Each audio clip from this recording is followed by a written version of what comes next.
Good evening. Welcome back to blackdoctor.org.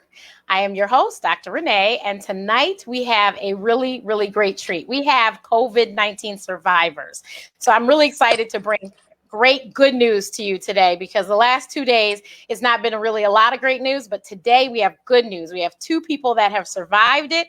And they are a living testimony that people can survive, but they're also, when you see them, you'll be like, wait a minute, I thought only old people and only, but you'll see that anyone could get this. It could affect anybody. So please, everyone, like and share this post right now. Share the video. Start watch parties. Tell everyone that we are live, and bring your questions if you have them. And if I can't answer them, hopefully the survivors can tell you about what happened with them. So I look forward to your questions, and I hope you guys will enjoy this. Good evening. Thank you, Derek. Thank you, Dr. Darko. So we have Derek Blanks, and if you don't know Derek Blanks' work, I need you to just look him up. He is amazing, and he'll give you his Instagram information when we're done. And then Dr. Darko, who is one of my fellow Mocha docs, she's done a lot of amazing stuff. She's an OBGYN. So we will get started. So we'll start with ladies first. So Dr. Darko, please tell the audience what happened. How did you realize something's not right? This isn't just a regular common cold or flu. Yeah. So, it's funny because I was actually on maternity leave for like a very extended maternity leave. And so I had actually not been to work. I had not been in the hospital. And so I had a family member who was staying with us for a little bit. And this is kind of when the pandemic just kind of first started. So before everything started shutting down. And so she ended up leaving, let's say Monday or Sunday of that week. And I ended up going back to work actually for the first time on that Friday. And by Sunday, my husband called me and let me know that family member had tested positive for COVID because she had started to develop some symptoms. At that point, I really hadn't had much, maybe just a headache. But I figured, I was on call. It was a weekend call. I was away from home. I was out of state. And I figured, the headache that I got was just from being on call. By that night, when my husband called, my infant son also had a fever. He was about 7 months at the time. He had a fever. So I thought, oh, okay, this is not looking good. Well, that night I actually went to bed. And before I went to bed, I called the hospital and told them I was not going to come in because I had a positive exposure, and they were fine with that. When I went to bed that night, the next morning, I woke up, my sheets were soaked, my, shirt was soaked, everything was soaked. And so apparently I had a fever. And that's when I knew. I was like, I think I got the coronavirus. So the next day I went and I got tested, and, the testing, let me tell you, was horrific. I don't know if anybody out there has been tested for coronavirus, but it is extremely painful. They take a swab that's about as long as a straw. It's a little thinner than a straw, but it is as long as a straw. And they put it into your nose and they need to get to the back of your throat. And if you've ever had that test done, yeah, it feels like someone's drilling a hole in your brain. And so after I was done with the test, my nose was bleeding. I was very distraught. And the reason that I was distraught was because, yes, maybe I didn't have any risk factors. The hypertension, the asthma, diabetes, obesity, like maybe I don't have any of those risk factors. But at the same time, I know that this particular virus is really deadly, despite the fact that you might not have some of those symptoms. And so I started to really, really worry. So I got back into my car and I was literally crying. I decided to go back home. It was very hard for me to self-quarantine at that point, having a 3-year-old and a 7-month-old. Well, he was 2 years old at the time, but a 2-year-old and a 7-month-old was extremely hard for me to self-quarantine. I did whatever I could, but my infant had fevers for about 5 to 6 days, which was extremely worrisome. Myself, I continued to have the night sweats. I was sick for a total of about 12 days. Body aches, bad taste in my mouth, an extremely bad taste in my mouth, fatigue. I got almost every symptom you could think of except for the cough, which is really, kind of amazing that I didn't get a cough. But about day 7 or 8, I started getting short of breath. And that's when I almost went to the hospital. My husband and I literally started calling urgent cares, and they were like, no, we're not taking any positive patients. We called the nearest ER, and they were like, well, you come in, whatever. But we decided to get a pulse oximeter, which basically is a small machine that you put on your finger and you can check your oxygen levels. And so I monitored my oxygen levels. I think the lowest my oxygen level went down to at one point was 76, and normal is not 76. Normal is in the high 90s. Okay, so we're talking about 95 and above. But luckily, I was able to take deep breaths and bring the oxygen level back up in about a minute or so. So that's actually what stopped me from going into the ER. But it was extremely. When I tell you, like, this is no joke. Like, if you think that, well, if I get it because I'm young, nothing's going to happen to me, or, you think, well, I'm not going to get it because I'm young. If you are exposed, you can get infected. Like, that's point blank period. Whether you die from it, whether you don't have any symptoms, or whether you're in between. If you get exposed, you can have symptoms. And, even if you are not necessarily dying from the coronavirus, let's not forget that we don't know a lot about this virus just yet.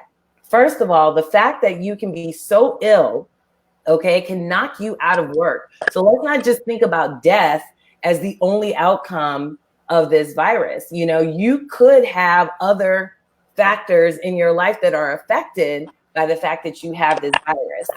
That's number one. And number two, you could infect other people.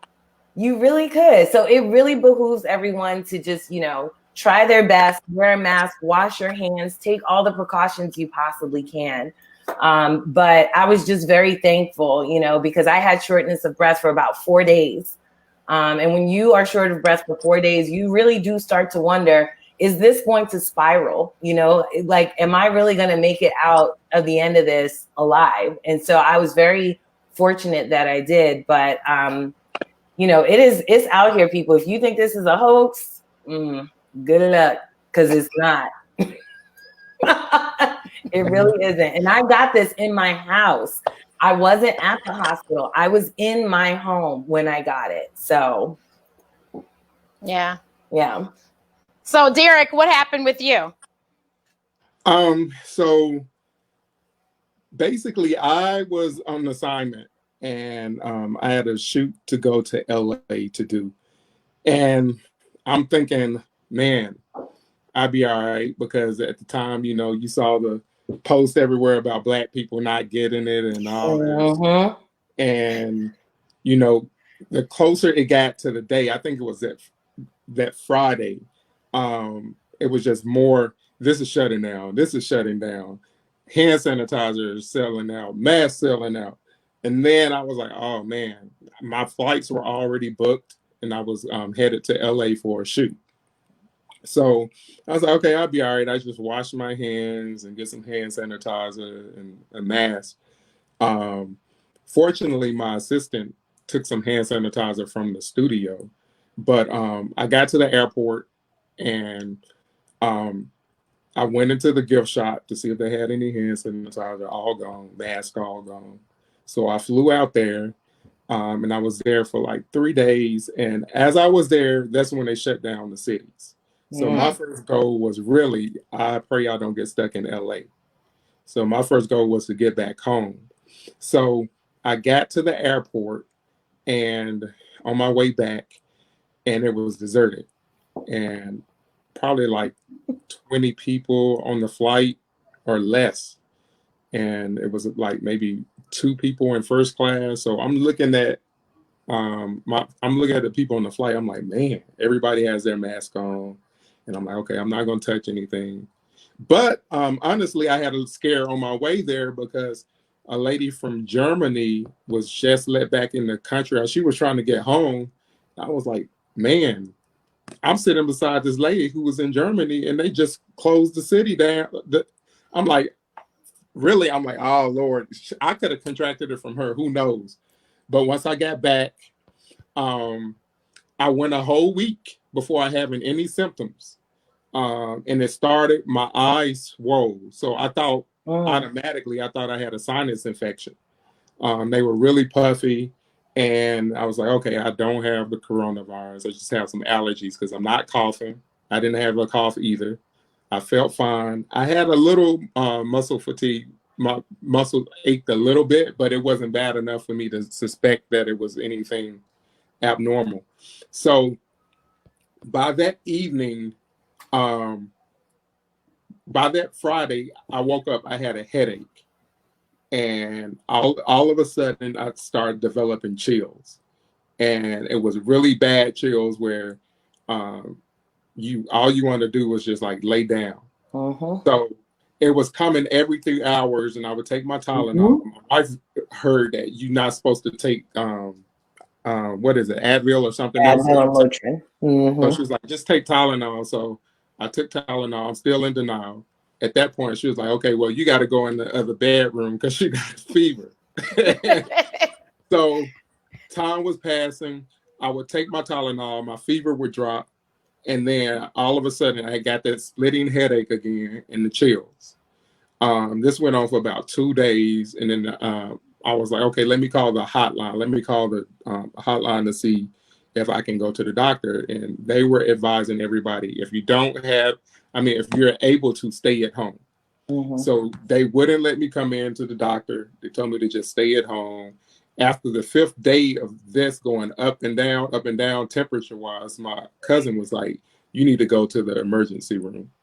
So by the time I got to the emergency room, that's when I first felt shortness of breath. But it wasn't to the point where I couldn't walk 5 feet. It was just I would be a little winded once I got to 5 feet. So when I got there, they checked my temperature. It was down. And that was probably because I had just taken the 2 Tylenols hours before. By the time I got to the back, they checked my temperature again. It was back up. And they decided to put me on oxygen because my levels were a little low. So I waited in the ER. When I got to the ER, it was deserted.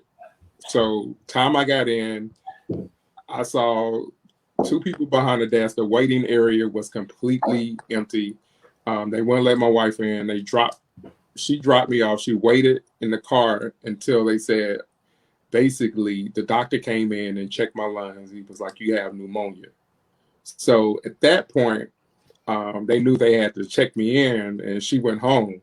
But I kind of think that because I really honestly believe I had the virus for about 7 days before even going to the hospital. Because once I got there, I was only there for like 2 days before my fever broke. And I was so elated that my fever broke because it's the worst pain whenever it would spike and it would go over 102. I didn't have an appetite at all. I didn't eat. I lost about 10 pounds, but I didn't have an appetite at all. Everything I ate was intensified. I've heard people say they lost their taste buds, but mine was intensified. So if it had garlic in it, it was so strong that I didn't want it, or my taste buds was just completely off. So I would not eat, and I was fatigued. All I did was sleep.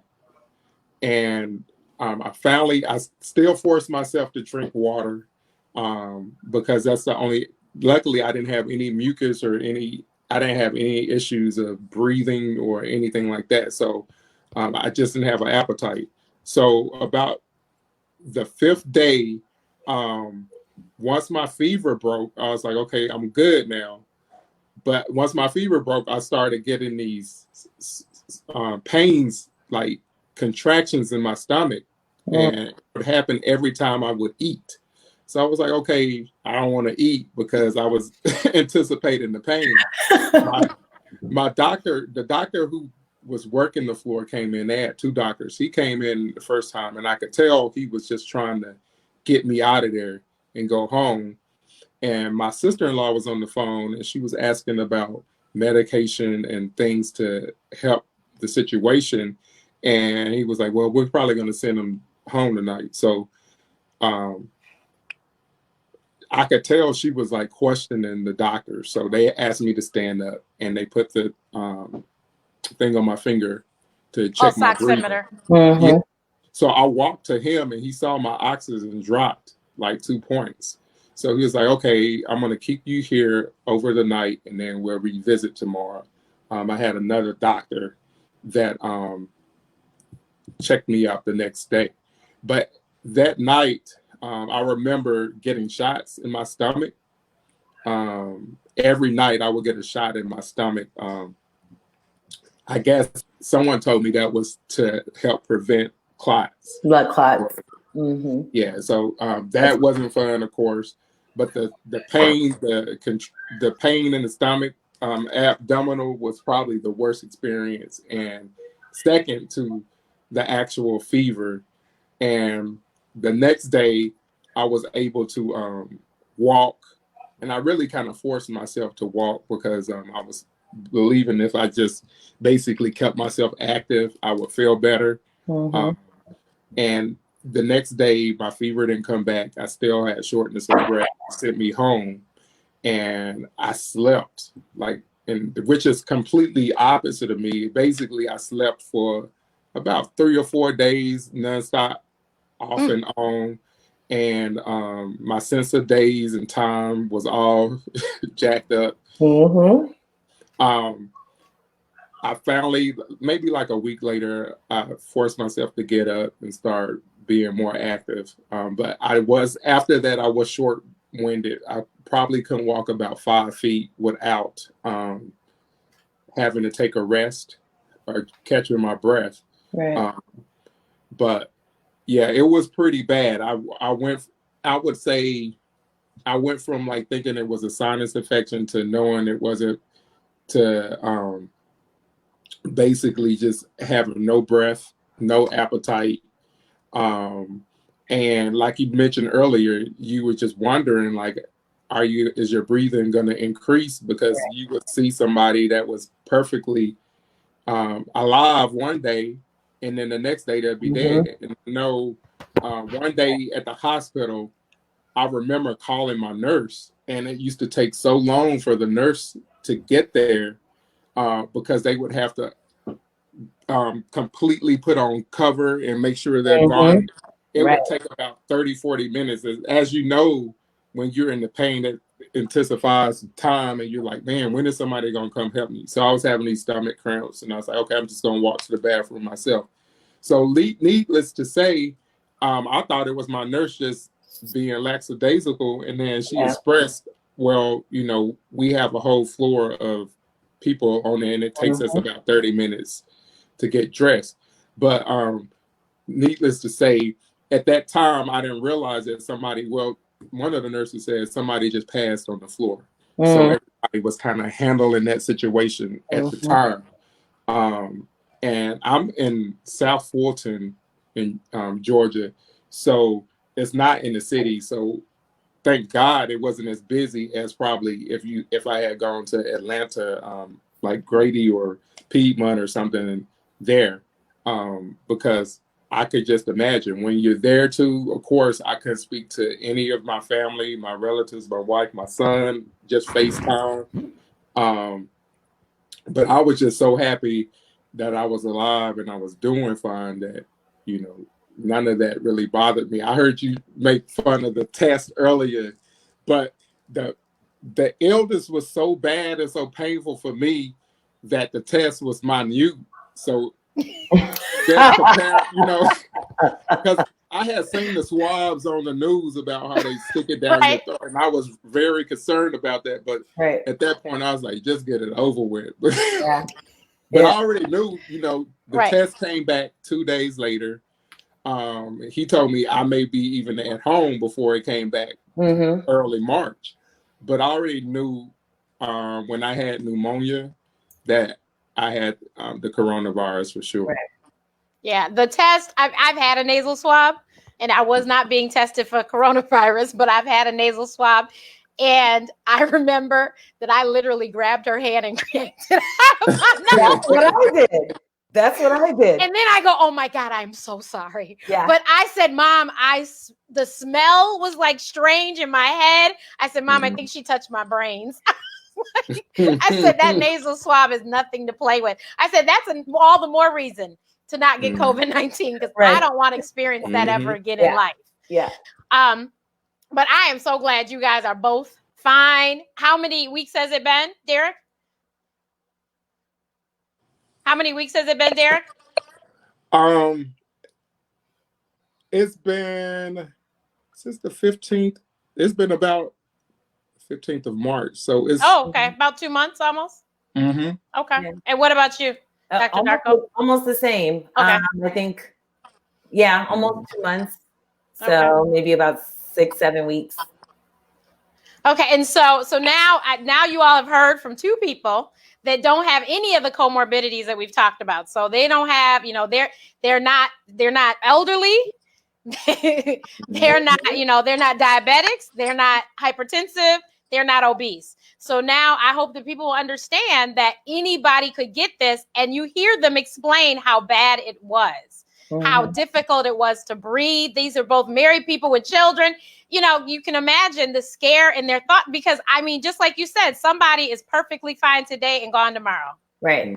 I have a friend that, we saw, I think a lot of you saw online, I'm from Detroit. There was a Detroit bus driver who did a video and said somebody coughed on him, and then he was dead the next week. Right. So, it's nothing to play with. If you can please socially distance. We did have a question come in, somebody who has sarcoidosis and diabetic. Oh boy. And she's thinking about staying in until the end of the summer. I personally would probably say you might be right. Yeah. Honestly, here in Illinois, I don't think that we will be able to get out before July. I think everything's still going to be shut down until then. I'm not sure, but I don't think it's looking so good for us to be getting out anytime soon, just because the numbers keep going up and not coming back down.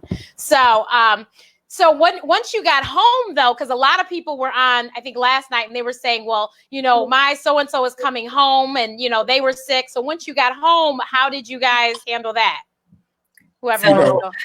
Yeah, for me, like I said, it was very hard to self-quarantine. I have a big enough house I could do it, right? Right. But the problem is with a 2-year-old and a 7-month-old, it was really difficult. One, I was still breastfeeding. Two, we called the pediatrician to let them know we had a positive exposure.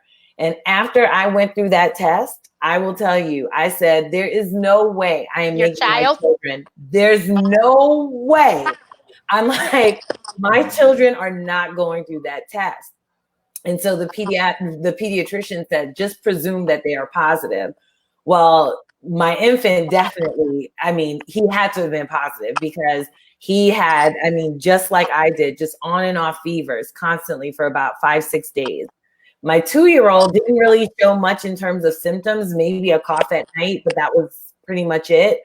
So I presumed them positive. So it was just really difficult once I got home to self-quarantine. But I do recommend that anybody who does, who can self-quarantine, to do that. But still, even if you can't, still try to take those precautions. If you need to wear your mask, wear your mask. If you, wash your hands, wipe off any surfaces that you might have. Just be as careful as possible. And what about you, Derek? For me, it was pretty easy. Because when I got home, fortunately, my wife took care of me and had my food, but she would bring it to the bedroom door, put it on the dresser, and leave. And I think I can't remember how long I was in quarantine. I think by the time I got home, I think they had me quarantined for about 4 to 5 more additional days. And then, of course, I had to stay at home. But thank God she was there, because she made it easy. So we have a separate bathroom, of course, guest bathroom. I used that and basically walked across the hall, and that was the only place I would go back and forth. Mm-hmm. Yeah. So, I mean, it was pretty simple. I do have an 11-year-old. He stayed away from me. And, you know, I don't know, maybe this is something you guys can answer. My wife is O positive, and we saw something about they may not be as receptive to the virus as anybody else. So I don't know if that's why she didn't have any side effects or didn't seem to catch it. But we were precautious, and basically I just stayed away from them. And I can imagine having a newborn or a young kid that would be wanting to play with you all the time and putting their hands in the mouth and all that. Right. So, yeah. As far as the O positive thing, I hadn't heard that. I mean, a significant percentage of the population is actually O positive. So I would be shocked if that were actually true, because I'm like, man, everybody's so positive. Like, not everybody, but you know what I mean? Yeah, a large number. Yeah, a significant number, a significant percentage of the population is O positive. So I'm not sure. You know, we're still learning so much about this virus. It just is amazing that you're seeing now that even when people recover, that there may be long-term effects. So unfortunately, we've had a number of children who've actually been infected and not necessarily died of the virus itself, but died from complications that happen, 6-8 weeks after having had the virus. We're seeing like this inflammatory disease of the organs potentially that might be related to coronavirus, So now I'm like watching my infant intently, and my 3-year-old now intently, just to make sure that they're okay and they're still healthy. So I think we're just going to know so much more in the weeks and in months to come that we don't know now. Right. Somebody asked, what about wiping your masks with Lysol or Clorox wipes after wearing them outside among people? I have not heard this, but I mean, I guess it couldn't hurt. Yeah, I mean, if that's what you have, right? If that's the only thing that you have, especially if you have a disposable mask, but you don't have many disposable masks, if that's all you have, if you could switch to cloth, potentially switch to cloth, or if you have a cloth one, you can put the cloth one on top of the disposable one. Right. So the disposable one lasts a little bit longer, and then you can wash the cloth ones. So if you want that extra protection, just make sure you can breathe. Yeah, please. Yes. There was something.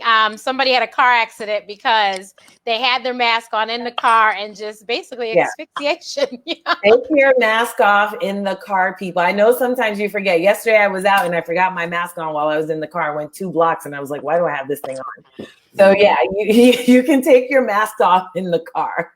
Yeah. And also running with the mask on can be a little treacherous too because of the breathing. Mm-hmm. You might not be able to breathe so good. So maybe walk. I don't know if you should run in a mask. Maybe walk. Right. Or if you're going to run, try to be in a place where you're secluded. Yeah. But be safe. Right. Not so secluded that it's dangerous. Someone said they find it difficult to breathe wearing the cloth mask. I think I find it difficult to breathe wearing mask, period, which is why I'm just staying at home, because then I don't have to worry about wearing a mask. Yeah. So you're not alone. A lot of people do. We with glasses, we end up fogging up our glasses with masks and all this, all the reasons why I'm like, I'll just stay home. Yeah. Yeah. So someone said all the unknowns of the virus are causing me anxiety. Self-care is a must during these days. Yes, self-care is an absolute must. Must do self-care. I know I've seen on Instagram, Derek, you've been working out again. And, is that what you do for self-care? Yes, and I eat right. Try to eat a low, high protein, moderate carb, and low fat diet. And just take care of myself and drink plenty of fluids, so water. Yeah. I find myself drinking a lot more water these days. I'm not a water drinker. I'm never thirsty for whatever reason. I'm never thirsty. But I do find myself drinking a lot more water these days. It's in terms of self-care, it's it's difficult with 2 kids, but if I can give myself some time to just veg out, honestly, if I can just veg out and just think of nothing, or just, watch some, trash TV or something like that, that helps me to wind down a little bit. But, anxiety is real. This whole quarantine anxiety is a real thing. And it's important. There are a lot of resources out there if you are experiencing anxiety. I know that NAMI has done a good job at, trying to outreach people, NAMI. They've done a good job at trying to outreach people and help them to kind of cope with this quarantine anxiety. And NAMI is the National Association of Mental Illness, right? Correct. Yeah.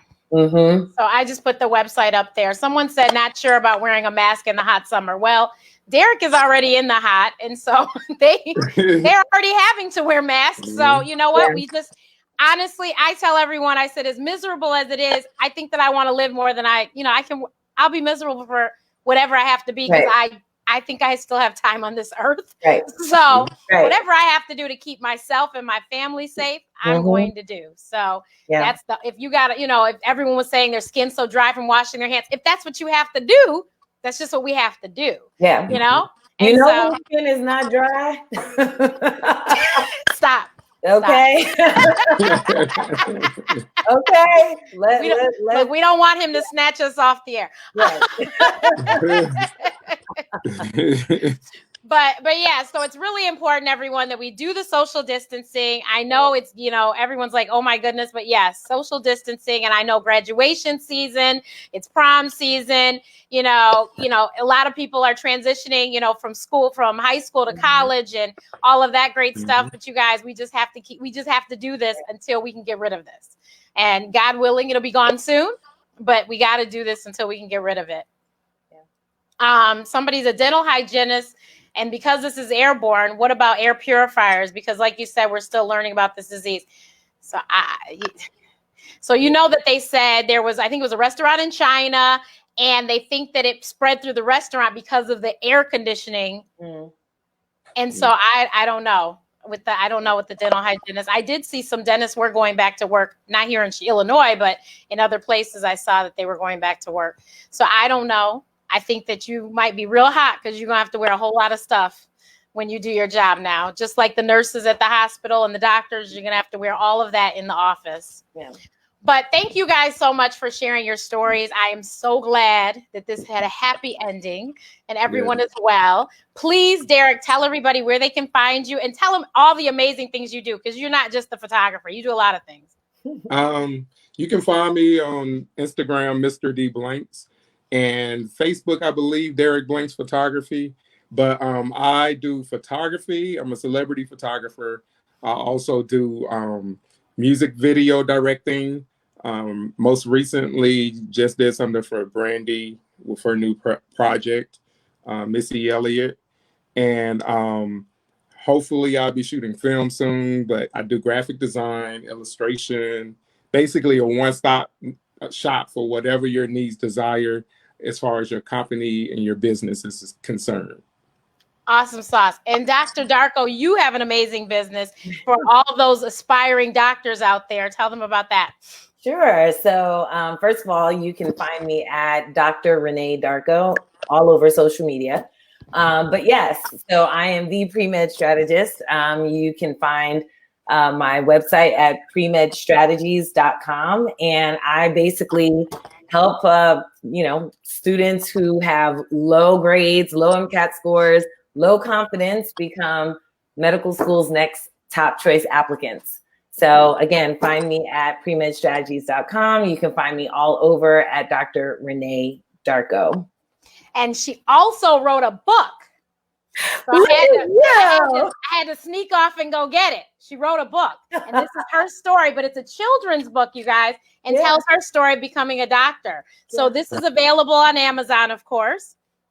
And so while you're at home with the children, this is some good reading. You can add this to your homeschooling. Absolutely.